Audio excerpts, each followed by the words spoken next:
Hello दोस्तों, make माई SSC channel में आप सभी का स्वागत है। कंप्लीट रीजनिंग की सीरीज में आज हम लोग जुड़े हैं एक इंपॉर्टेंट टॉपिक के लिए। इस टॉपिक का नाम है आपका एनालॉजी। एनालॉजी में आज हम लोग अल्फ़ाबेट एनालॉजी या फिर वर्णमाला सादृश्यता डिस्कस करने वाले हैं। इससे पहले हमने नंबर एनालॉजी, वर्ड एनालॉजी तथा फिगर एनालॉजी डिस्कस किया है, जिसकी लिंक आपको इस वीडियो के डिस्क्रिप्शन में मिल जाएगी। वहां एक बार विजिट जरूर करें। वहां आपको कंप्लीट रीजनिंग की सारी प्लेलिस्ट मिल जाएगी। वहां से जाकर आप इन पुरानी वीडियोस को देख सकते हैं। ये सभी वीडियोस आपके आने वाले एग्जाम के लिए बहुत हेल्पफुल है, क्योंकि इसमें हमने केवल एसएससी के प्रीवियस ईयर क्वेश्चन ही किया है, जो एसएससी के विभिन्न परीक्षाओं जैसे SSC CGL, CPO, CHSL, MTS या आपका हो गया एसएससी जीडी, उसके बाद स्टेनोग्राफर के एग्जाम में पूछा गया है। आज आपका अल्फाबेट एनालॉजी का पार्ट 3 है। इससे पहले जो वीडियोस बनाई है उसकी भी लिंक इस वीडियो के डिस्क्रिप्शन में है, वहां से आप विजिट कीजिए और वहां से आप इन पुरानी वीडियोस को देख सकते हैं। तो चलिए शुरू करते हैं आज का सेशन और देखते हैं आज हम लोग क्या डिस्कस करने वाले हैं। तो क्वेश्चन नंबर 13 आपके सामने है। इससे पहले हमने क्वेश्चन नंबर 12 तक डिस्कस किया है। यदि आपने पुरानी वीडियोस नहीं देखी है तो एक बार डिस्क्रिप्शन में विजिट जरूर करें, वहां आपको लिंक मिल जाएगी। तो चलिए देखते हैं इस क्वेश्चन को। ये क्वेश्चन आपका 3 परीक्षाओं में लगातार पूछा गया है। एक तो आपका एसएससी सीजीएल स्नातक स्तरीय परीक्षा जो है 2013 में पूछा गया है। उससे पहले आपका ये सीएचएसएल के एग्जाम में 2010 और 2011 में पूछा जा सकता है। आप देख सकते हैं कि 2010 और 11 का जो सीएचएसएल का क्वेश्चन है वो सीजीएल 2013 में रिपीट हुआ है। मतलब एसएससी का कोई भी एग्जाम का क्वेश्चन किसी भी एग्जाम में रिपीट हो सकता है। छोटे एग्जाम का क्वेश्चन बड़े एग्जाम के क्वेश्चन में रिपीट हो सकता है। ठीक है, तो मोस्ट इंपॉर्टेंट प्रश्न है, क्योंकि एसएससी अपने प्रीवियस ईयर क्वेश्चन को रिपीट करती है। तो यहाँ आपके सामने दिया गया इस क्वेश्चन, बताइए इस क्वेश्चन का करेक्ट आंसर क्या होगा। एनालॉजी कहती क्या है, देखिए एनालॉजी कहती है कि पहले आप पार्ट 1 को उठाएंगे, ठीक है, और पार्ट 1 में एक अल्फ़ाबेट का या जो एक अल्फ़ाबेट है वो दूसरे अल्फ़ाबेट से जिस प्रकार संबंधित है, या फिर एक अंक दूसरे अंक से जिस प्रकार संबंधित है, उसी प्रकार आप सेकेंड पार्ट में आएंगे और यहाँ जो एक आपको अल्फ़ाबेट, नंबर या फिर फिगर दिया गया है उसी प्रकार ये दूसरे से संबंधित होगा और जो मिसिंग है उसका आपको करेक्ट आंसर ज्ञात करना है। ठीक है, तो अब बताइए इस क्वेश्चन का करेक्ट आंसर क्या होगा। ये आपका क्वेश्चन एसएससी सीएचएसएल और सीजीएल दोनों के एग्जाम में पूछा गया क्वेश्चन है। ठीक है, तो आइए देखते हैं इस क्वेश्चन का सोल्यूशन हम कैसे करेंगे। तो यहाँ आते हैं सीधा हम क्वेश्चंस पर, और यहाँ देखिए पहले हम बढ़ते हैं। यहाँ ए से हम आए हैं सी पर, उसके बाद से यल से हम आए हैं यन पर। डिफरेंस कितना है का है ये हमें बताइए। तो यहाँ देखिए एक बात आसानी से यहाँ ज्ञात हो जाती है कि ए के बाद सी हुए हैं, मतलब बी सी। ठीक है, बी उसके बाद सी, मतलब दो तो प्लस हुए हैं, इतना फिक्स है। ठीक, तो यहाँ हम क्या लिखेंगे, तो यहाँ लिखेंगे कि यहाँ हम प्लस 2 प्लस हुए हैं। ठीक है, उसके बाद से हम आते हैं यल। यल के बाद क्या आता है आपका यम, उसके बाद आता है यन। ठीक है, या फिर आप यल का स्थान बताइए 12, यन का स्थान 14, दोनों में डिफरेंस 2 का, मतलब यहां से हम कितना प्लस हुए हैं, तो यहां से हम 2 प्लस हुए हैं। ठीक है, तो अब आइए आप नेक्स्ट पार्ट पर या फिर पार्ट सेकेंड में जो एनालॉजी कहती है, क्योंकि ये जिस प्रकार से इससे संबंधित है उसी प्रकार आपका ये वाला पार्ट जो है इसमें संबंधित होना चाहिए। या फिर आपका यहाँ नंबर हो सकता है, फिगर हो सकता है, वर्ड हो सकता है, ठीक है, कुछ भी हो सकता है, या फिर अल्फाबेट हो सकता है। यहाँ अल्फाबेट है। अब बताइए इस क्वेश्चन का करेक्ट आंसर क्या होगा। अप्रोच आप क्या लगाएंगे, तो हमें लगाना है कि यहाँ हमें +2 करके आगे बढ़ना है। फिक्स है, मतलब यहाँ डी से +2 करके यहाँ मान लिखेंगे और ए से +2 करके यहाँ मान लिखेंगे। ठीक है, तो एक बात तो यहाँ फिक्स हो गई कि यहाँ जो लास्ट में होने वाला है आपका सी होने वाला है। आप कहेंगे कैसे, तो यहाँ देखिए ए है आपका, ए में +2 होंगे, सी होगा, क्योंकि ए में ऑलरेडी यहाँ +2 है तो सी हुआ है। ठीक है, ए का स्थान आपका 1 होता है, +2 करेंगे तो आपका 3 हो गया, तीसरे स्थान पर आपका सी आता है। ठीक है, यहां तक तो आप समझ गए होंगे। तो यहां हम सिंपली सी पुट कर देंगे। लेकिन अब आप हमें एक बात बताइए कि आपको सी दिखाई कहां दे रहा है। तो सी हमें सिर्फ एक ही ऑप्शन में दिखाई दे रहा होगा, आप देख सकते हैं ऑप्शन संख्या डी। ऑप्शन संख्या डी में ही हमें सिर्फ सी दिखाई दे रहा है, लास्ट में। ध्यान रखेंगे लास्ट में हमें सी दिखाई देना चाहिए, और लास्ट में सी हमें सिर्फ ऑप्शन संख्या डी में ही दिखाई दे रहा है, और यही इस क्वेश्चन का करेक्ट आंसर होगा ऑप्शन संख्या डी। इस क्वेश्चन का करेक्ट आंसर ऑप्शन संख्या डी पिक करेंगे और आगे बढ़ जाएंगे। आप देख सकते हैं प्रश्नों का पैटर्न कोई बहुत टफ लेवल का नहीं है, बस आपको बढ़िया क्वेश्चंस की प्रैक्टिस करनी है। और एसएससी के प्रश्न जो होते हैं एक मानक होते हैं, यदि आपने एसएससी के बढ़िया क्वेश्चंस की प्रैक्टिस की है तो आपके आने वाले एग्जाम के लिए बहुत हेल्पफुल होंगे। एसएससी सीएचएसएल और सीजीएल दो एग्जाम में लगातार पूछा गया क्वेश्चन। तो चलिए बढ़ते हैं आज के अगले प्रश्न की तरफ, क्वेश्चन नंबर 14 की तरफ। क्वेश्चन नंबर 14 आपके सामने है। अब ये देखिए ये एग्जाम कुछ ज्यादा एग्जाम में पूछा गया प्रश्न है और मोस्ट इंपॉर्टेंट प्रश्नों में से एक है। यहाँ देखिए आपका एमटीएस में लगातार 3 बार, एक बार 2001, 2002 और 2008 में पूछा गया है। यहाँ आप देख सकते हैं जो एग्जाम में आपका एमटीएस में पूछा गया है उसके बाद वो पहले आपका कहाँ पूछा गया है, उसके बाद आपका सीएचएसएल में पूछा गया, ठीक है, मतलब 10+2, और उसके बाद फिर से 10+2 यानी डेटा एंट्री ऑपरेटर। पहला सीएचएसएल का अलग एग्जाम होता है जिसमें लोअर डिवीजन क्लर्क एलडीसी तथा डेटा एंट्री ऑपरेटर के पोस्ट होते थे, ठीक है। लेकिन अब आपका कंबाइंड हायर सेकेंडरी एग्जाम हो रहा है सीएचएसएल के नाम से, ठीक है। तो ये आपका 2008, 2009 और 2011 सीएचएसएल और आपका एमटीएस 2001, 2002 और 2008 में पूछा गया क्वेश्चन है, ठीक है। अब बताइए आप इसमें अप्रोच कौन सी लेंगे या फिर कैसे सॉल्व करेंगे इसको। तो आइए आते हैं सीधे प्रश्नों की तरफ। ये रहा आपके सामने क्वेश्चन और यहाँ देखिए आपका हुआ है, एनालॉजी कहती है कि पार्ट 1 को पहले आप सेटिस्फाई कीजिए और सेम पिंच से आप पार्ट सेकंड में जाएंगे और उसे बताएंगे कैसे ये होगा, ठीक है। तो यहाँ आइए हम आते हैं पार्ट 1 की तरफ। यहाँ देखिए आपका आर से डब्ल्यू हुआ है और टी से आपका जेड हुआ है, मतलब इन दोनों पार्ट में कुछ तो है, इसके हिसाब से हमें चलना पड़ेगा। तो यहाँ देखिए आर का स्थान आपका क्या होता है, आर का जो आपका सीधे से क्रम है वो आपका क्या होता है, तो यहाँ आर का आपका क्रम होता है 18, लेकिन W का आपका क्या क्रम होता है, तो W का क्रम आपका होता है 23। अब इन दोनों में डिफरेंस बताइए कितना क्या है R और W में, तो यहाँ आप देखेंगे तो इन दोनों में 5 का डिफरेंस है, मतलब 18 से 23 होने के लिए 18 + 2 20, उसके बाद से 3 होना पड़ेगा तब 23 आपका यहाँ होगा, ठीक है। 18 2 20 + 3 23, मतलब 18 से 23 जाने के लिए हमें +5 होना जरूरी है, ठीक है। इसका मतलब यहाँ हमें +5 होना पड़ेगा, तो यहाँ मतलब हम +5 हो गए, ठीक। तो इसका मतलब ये जो नीचे वाला है +5 होना चाहिए। एक बार करके देख लेते हैं क्या कहीं ऐसा ऑप्शन है, क्योंकि यहां देखिए जो आपके ऑप्शंस हैं, यहां आपका U है, ठीक है, यहां आपका T है, यहां X है, यहां R है, मतलब ऑप्शंस आपके सभी अलग अलग हैं। ऐसा हो सकता है कि एक आप सेटिस्फाई करके केवल एक के ही देखने पर R और W के बीच डिफरेंस देकर आप करेक्ट आंसर इसमें से पिक कर सकते हैं, ठीक है। तो इसका मतलब P से +5 चलना है। अब आप P का क्रम बताइए, P कैसे क्रम पर होता है, तो P हमारा होता है 16वें क्रम पर। अब इसमें हमें ऐड करना है कितना, 5, और 5 ऐड करेंगे तो हमारा मान आ जाएगा 21, और 21 पर आपका कौन सा क्रम होता है ये बताइए, तो 21 पर आपका होता है U। अब आपका U दिखाई कहाँ दे रहा है, तो U आपका सिर्फ ऑप्शन एक ही में दिखाई दे रहा है, और वो ऑप्शन है कौन, तो वो ऑप्शन बोलेंगे कि वो ऑप्शन संख्या A है। क्यों, क्योंकि यहाँ देखिए हमें ऑप्शन संख्या A दिखाई दे रहा है, तो सिंपली हमें इसमें ऑप्शन संख्या A पुट करेंगे और आगे बढ़ जाएंगे, क्योंकि इससे ज़्यादा हमें कुछ करने की ज़रूरत है नहीं। क्योंकि यहाँ देखिए यदि हम लास्ट से उठाते हैं तो लास्ट में 2 में आपका U दिखाई दे रहा है, इसमें थोड़ी सी कंफ्यूजन हो सकती थी, ठीक है, क्योंकि लास्ट में 2 आपका U दिखाई दे रहा है। तो हमने फर्स्ट से उठाया, तो फर्स्ट यदि हम 5 होते हैं तो U हमें सिर्फ ऑप्शन संख्या A में ही दिखाई देता है, आगे सॉल्व करने की जरूरत नहीं है। लेकिन फिर भी एक बार देख लीजिए, यहाँ आपका टी का क्रम कैसे होता है, तो टी आपका 20वें स्थान पर होता है, जेड आपका 26वें, दोनों पर 6 का डिफरेंस है, तो आपको आर +6 कर देना है। आर का मान आपका 18 होता है, और आर में जब आप +6 करेंगे तो आपका मान आएगा x, मतलब यहाँ आपका आना चाहिए u और x, और यही इस क्वेश्चन का करेक्ट आंसर होगा। आप सिंपली पिक करेंगे और आगे बढ़ जाएंगे। देखिए यहाँ आपको पूरा कंप्लीट सॉल्व नहीं करना है, यदि आप कंप्लीट सॉल्व करते हैं तो एग्जाम में आपको थोड़ा ज़्यादा समय लग जाएगा। आर से हमने डब्ल्यू का डिफरेंस देखा, और यहाँ हम देख रहे हैं कि ये ऑप्शंस में जो सभी हैं आपके भिन्न भिन्न है, मतलब अलग अलग है, इसमें ज़्यादा सॉल्व करने की जरूरत नहीं है। और यहाँ हमारा मान यू आता है, तो यू देखते हैं हमें ऑप्शन संख्या ए में दिखाई दे रहा है, ए पिक करेंगे और आगे बढ़ जाएंगे, ठीक है। तो चलिए बढ़ते हैं आगे आज के अगले प्रश्न की तरफ।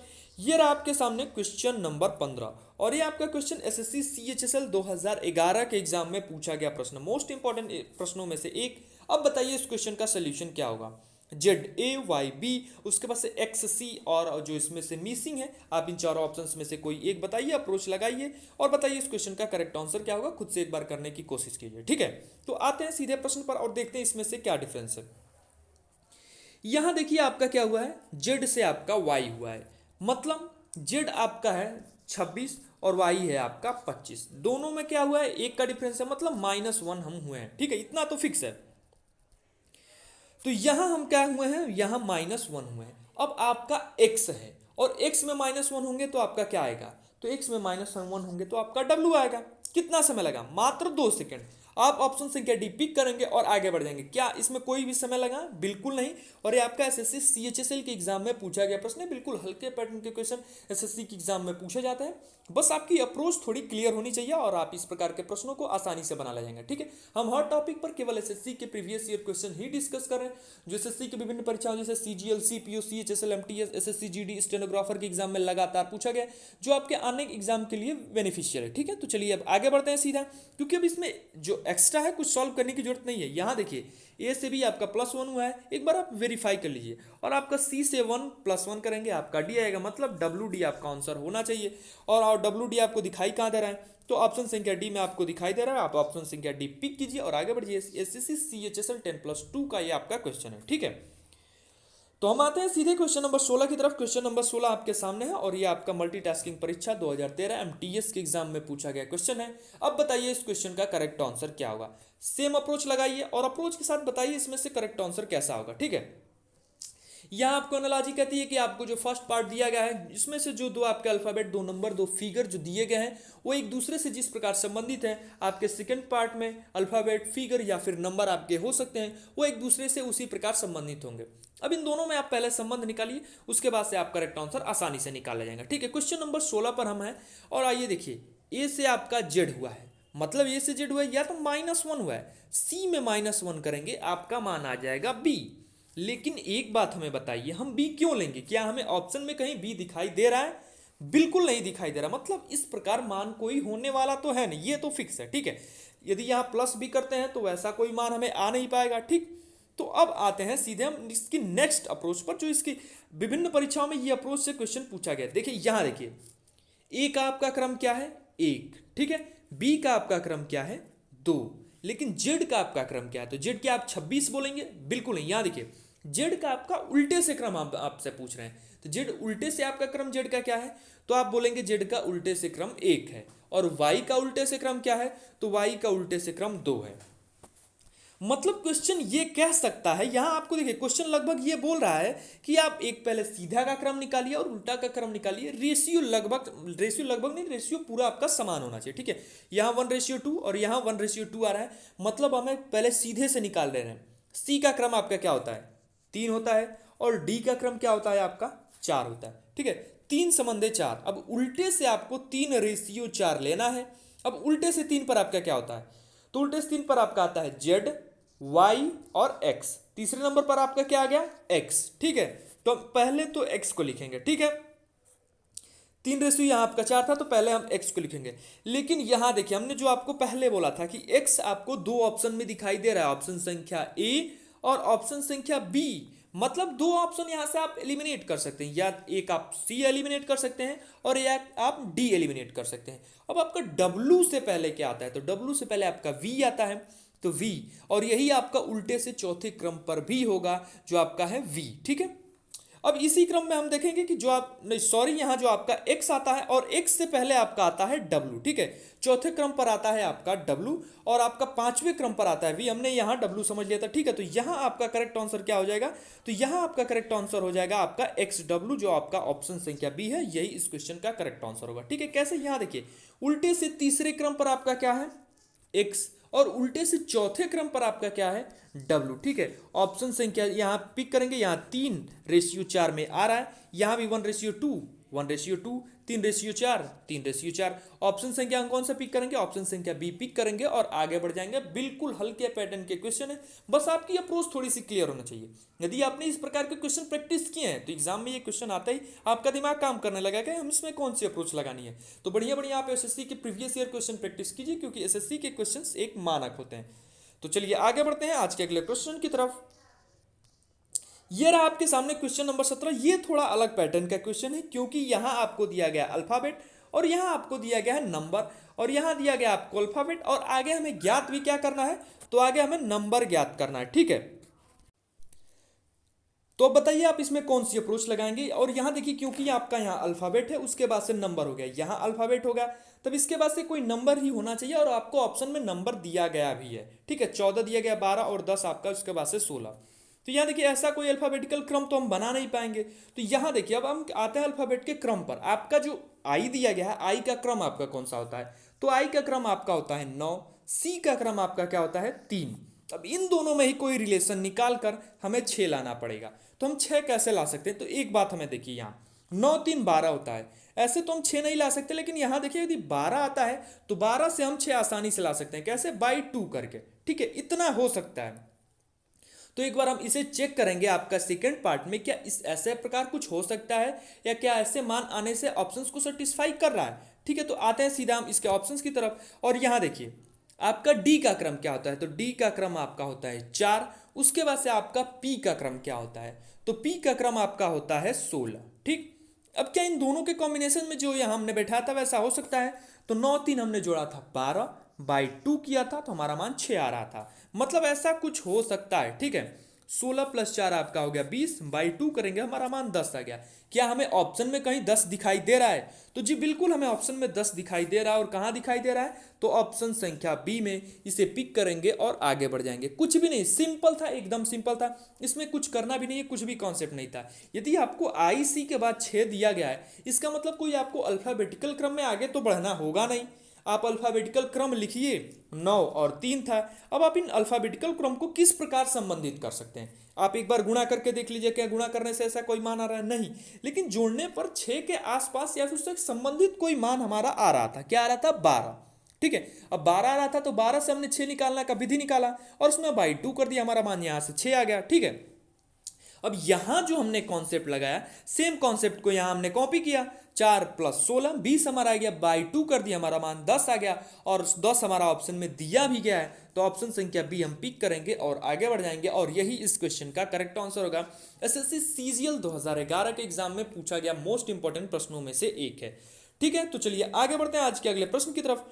क्वेश्चन नंबर 18 आपके सामने है।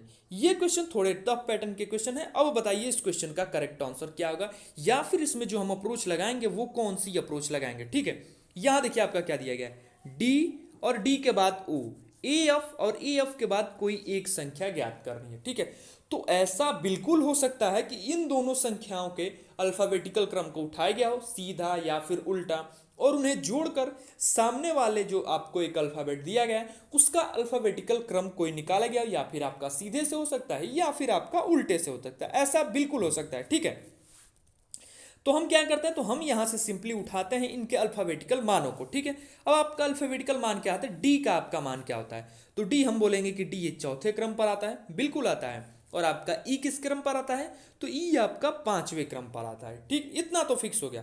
तो अब 4 5 आपका होता है 9, 4 5 आपका 9 होता है। क्या 9 से किसी भी तरह हम ओ प्राप्त कर सकते हैं, तो 9 से आप किस तरह ओ प्राप्त कर सकते हैं, बिल्कुल नहीं प्राप्त कर सके। लेकिन 9 से आप +6 करके ओ प्राप्त कर सकते हैं, ऐसा हो सकता है मान, बिल्कुल। लेकिन अब इसी सीरीज में आगे बढ़िए एक बार, आगे किस कैसे बढ़ते, तो यहां देखिए हम आते हैं सीधा a + यफ। ए का मान आपका 1 होता है और यफ का मान आपका होता है 6। 6 एक 7 हो गया, और 7 में आप 6 जोड़ दीजिए, आपका मान कितना हो गया, 13। अब 13वें स्थान पर आपका कौन आता है, तो 13वें स्थान पर आपका यम आता है। ठीक है, यहां आपका आ गया 13वां स्थान, और 13वां स्थान पर यम आता है। यदि यम हमें ऑप्शन में दिया गया होता तो इस ऑप्शन, इस जो मेथड हम बनाए हैं इस मेथड पर विचार कर सकते थे, लेकिन यम हमें कहीं भी ऑप्शन में दिया नहीं गया है, तो इस मेथड पर हम विचार बिल्कुल नहीं कर सकते। ठीक है, तो हम पीछे आते हैं और फिर देखते हैं 4 5 में हम कौन सा क्रम बैठा सकते हैं। तो 4 + 5 हमने 9 कर दिया, हमने करके देख लिया।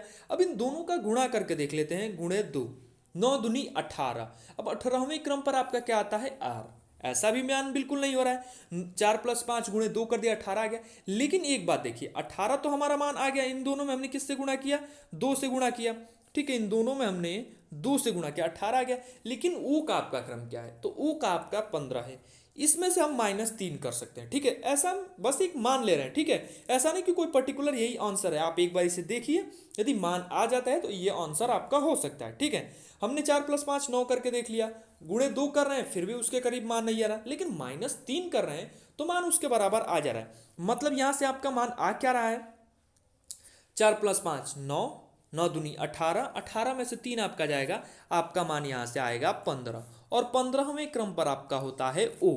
ठीक, और जब सेम आप फॉलो करेंगे पार्ट सेकंड में, क्योंकि एनालॉजी यही कहती है कि आप पार्ट 1 में जो फॉलो किए हैं, जिस हिसाब से एक संख्या को दूसरी संख्या से, या फिर एक नंबर को दूसरी नंबर से, या फिर एक वर्ड को दूसरी वर्ड से आप कंबाइन किए हैं, उसी प्रकार पार्ट सेकंड में भी एक वर्ड को दूसरी वर्ड से कंबाइन करेंगे। अब आइए आप ए पर, ए का क्रम क्या होता है, तो ए का क्रम आपका होता है 1।